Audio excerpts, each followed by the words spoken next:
Hi guys, আমি সুনন্দা আবার চলে এলাম একটা ভিডিও নিয়ে। আজকে বলবো আমাদের সেকশন 379 সম্বন্ধে বলবো।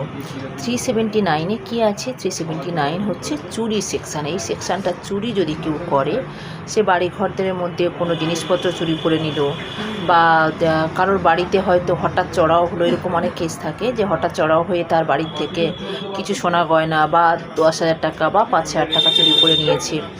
সেক্ষেত্রে কিন্তু 379 সেকশানটা আসে। তার কারাদণ্ড কী আছে বা শাস্তি কী আছে? তার শাস্তি আছে আপনার 3 বছর সশ্রম কারাদণ্ড আছে, না হলে জরিমানা আছে। আবার কিছু ক্ষেত্রে জরিমানা এবং কারাদণ্ড দুটোই আছে, সেটা কেসের মেরিট অনুযায়ী হয়। তাহলে আপনারা এইরকম বিষয়ে অনেক ক্ষেত্রে কি হয়, স্বামী স্ত্রীর মধ্যেও এরকম রাগারাগি হয়ে হয়তো হাজব্যান্ডের বাড়ির থেকে তার স্ত্রীর বাড়িতে এসে ভাঙচুর করলো, জিনিসপত্র চুরি করে নিল।